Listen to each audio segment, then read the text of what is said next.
एक मोची का बेटा जब पढ़ लिख के बड़ा अफसर बन गया तो उसका अपने बाप के साथ रवैया कैसा था। मेरे हाथों में एक ऐसी तहरीर है जिसको सुनने के बाद बहुत से लोगों की आंखों में सिर्फ पछतावे के आंसू होंगे और बहुत सौ का मेरी तरह दिल करेगा कि अभी फौरन से पहले उठूं और जाके अपने अब्बा जी के कदमों में बैठ जाऊं। मैं मंजूर मोची का बेटा। कमाल करते हैं आप अब्बा जी, कितनी दफा आपको मना किया है, सड़ोके मार मार कर चाय मत पिया करें। राबिया, राबिया कहाँ हो? गुस्से से मैंने बीवी को आवाज दी। वो बेचारी घबरा कर दौड़ी चली आई। शाम को कमाल आएगा, अच्छी सी चाय का इंतजाम कर लेना और हाँ, अब्बा जी को उन्हीं के कमरे में चाय देना। डुबो डुबो कर बिस्किट खाने से भी बाज नहीं आते। हाथ करते हैं आप भी। अब्बा जी सुन रहे थे। राबिया ने नागवारी से कहा। वो अब्बा जी से बहुत मोहब्बत करती थी। शर्मिंदगी से मुड़ता उनका मुस्तर वजूद मैंने देखा ही नहीं। कमाल से मेरी दोस्ती ज्यादा पुरानी नहीं थी। कुछ अरसा पहले ही उसका तबादला मेरे दफ्तर में हुआ था। अल्लाह के अपने काम हैं और अपने ही बंदोबस्त। शाम को कमाल आया, साथ में उसके वालिद साहब भी थे। यार, मैं शाम ज्यादातर अपने अब्बा जी के साथ ही गुजारा करता हूँ। आज घर में कोई नहीं था तो सोचा इन्हें साथ लेता चलता हूँ। क्यों नहीं, बहुत खुशी हुई। अच्छा किया यार, मैंने कहा। की हाल है बरखुदार? मेरे कंधे पर हाथ फेरते हुए इन्होंने पूछा। शुक्र है अल्लाह का, कहते हुए मैंने उनका हाथ पकड़ा और उन्हें बैठक में ले आया। सफेद दाढ़ी, नूरानी चेहरे वाले शफीक बुजुर्ग। पहला तासुर मुझ पर यही पड़ा। सोफे पर बैठकर अब्बा जी ने बड़े आराम से टांगे ऊपर की और आलती पालती मारकर बैठ गए। अपनी नागवारी छुपाते हुए मैंने देखा कमाल ने झट आगे बढ़कर अपने अब्बा जी की टांगे ऊपर की और उनकी बैठने में मदद की। ओहो, कितना शर्मिंदा करवाते हैं ये बुजुर्ग भी। मैं कमाल की तरफ गौर से देख रहा था, मगर वो हरगिज शर्मिंदा नहीं था। उसके चेहरे पर बड़ी नरम मुस्कुराहट थी। अब्बा जी की कमर के पीछे कुशन रखते हुए उसने पूछा, आप ठीक हैं अब्बा जी? चाय लगने तक आधे घंटे में उसने 2-3 मरतबा पूछा, अब्बा जी आप ठीक तो हैं? अब्बा जी बोर तो नहीं हो रहे? कोई काके तुसी गल्लां बातां करो, मैं सुन रहा हूं। ਤੁਹਾਡੀਆਂ पढ़ियां लिखियां गल्लां ते मैं बड़ा खुश हो रहा काके। अब तो कमाल को जरूर बुरा लगा होगा, मगर वो हंस दिया। एक बेटे की बाप के लिए ये खूबसूरत नरम हंसी जन्नत की नवीद थी यकीनन। हमारे अब्बा जी ने हमें पढ़ाने के लिए बहुत मेहनत की है। किताबें जिल्द किया करते थे, आमदनी ही कितनी होती थी। हम 2 वक्त खाते और अब्बा अम्मा अक्सर 1 वक्त खाया करते थे, तो कभी 1 वक्त का भी मैसर नहीं होता था। वालिद का हाथ पकड़कर बोसा देते हुए कमाल ने मुझे कहा। उसकी आंखों में अकीदत के आंसू थे। वो अपने हसब नसब पर हरगिज शर्मिंदा नहीं था। चाय लग गई। राबिया बुलाने आई तो कमाल के वालिद ने ओहो धी रानी माशाल्लाह माशाल्लाह कहते हुए उसके सर पर प्यार दिया। उसे बिल्कुल भी बुरा नहीं लगा था। मोहब्बत से उन्हें टेबल पर ले गई।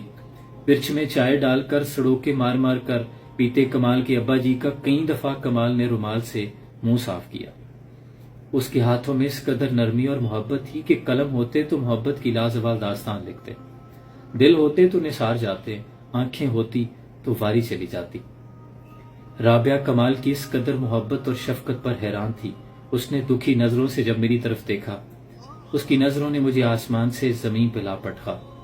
मैं जिनके वजूद का हिस्सा था, जिनकी दुआओं और मेहनतों का समर था, उन्हीं की इन मासूम सादा अदाओं से नाला था, शर्मिंदा था। मैं मंजूर मोची का बेटा अपने बाप के हसब नसब पर शर्मिंदा था। बेटे को बड़ा अफसर बनाने के ख्वाब ने जिसके हाथों में छेद कर दिए थे। रात भर जाकर काम करते करते हाथ थकते नहीं थे। पुत्र की फीस जब जमा करवानी होती, दिल सीने की बजाय उंगलियों की पौरों में बसा रखा था अब्बा जी ने। काम ऐसा कि सारा शहर अब्बा जी की हुनरमंदी की तारीफ किया करता था। मैंने कभी सोचा ही नहीं मेरे रवैये से उंगलियों की पौरों में बसते उस दिल में कैसे घाव लगे होंगे। अना के पिंजरे में कैद सोच का परिंदा पिंजरा खुलते ही मुस्बत समत में परवास करने लगा। मैं कमाल से माजरत करके अब्बा जी को बुलाने चला आया। उन्हें लाकर प्यार से कुर्सी पर बिठाया, चाय पेश की और बिस्किट चाय में डुबोकर अपने हाथों से खिलाने लगा। अब्बा जी ने हैरानी से मेरी तरफ देखा, कुछ कहा नहीं। उनकी आंखों की नमी अपनी कम आएगी की दुहाई दे रही थी। इन आंखों की नमी में तेरी बख्शिश हरगिज नहीं, मैंने प्यार से इनकी दाढ़ी में लगी चाय साफ करते हुए सोचा और कमाल की मौजूदगी की परवाह किए बगैर उनके कदमों में बैठकर हाथ जोड़ दिए। میرے آنسو رکتے نہ تھے، مجھے قرار نہ تھا۔ ابا جی، میرے پیارے ابا جی، مجھے معاف کر دیں، اپنے نالائق بیٹے کو معاف کر دیں۔ ان کی ہتھیلیوں کو دیوانہ وار چومتے ہوئے معافی کا طلبگار تھا۔ منظور موچی کا اعلیٰ عہدے پر فائز نااہل بیٹا۔ ابا جی نے میرا ماتھا چوما، اچھلیا، چل ادھر آ، اوپر بیٹھ میرا افسر پتر۔ اس نے جلتی ہوئی پیشانی پہ جب ہاتھ رکھا، روح تک آ گئی تاثیر مسیحائی کی۔ کچھ ایسی ہی میری بھی کیفیت تھی۔ میں نے کہا نہ اللہ کے اپنے کام ہیں، اور اپنے ہی بندوبست میری کوئی ادا اسے پسند آ گئی تھی۔ شاید تبھی میری ہدایت کا بندوبست کر دیا تھا، مگر میں کم ظرف اس قابل کہاں۔ قمیض کے کونے سے ابا جی کو آنسو صاف کرتے دیکھ کر میں نے سوچا، میں نہ قدرا تھا، میرا رب نہیں۔ ابا جی کی انگلیوں کی پوروں میں بستے دل کی اس کے ہاں بڑی قدر تھی۔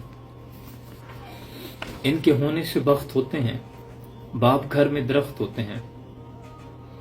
میرے عزیز، اس سے پہلے کہ بہت دیر ہو جائے اور صرف گیلی مٹی پر بیٹھ کر رونے کے سوا اور کوئی چارہ نہ ہو، خدا کے لیے، اپنے والدین کے لیے وقت نکالیں، آئیں اپنا محاسبہ کریں۔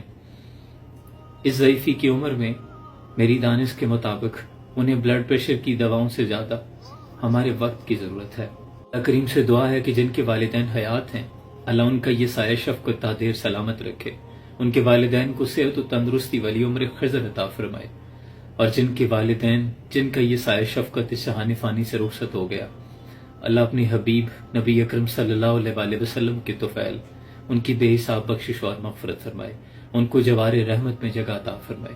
اپنا بہت سا خیال رکھیے، سلام پہنچے۔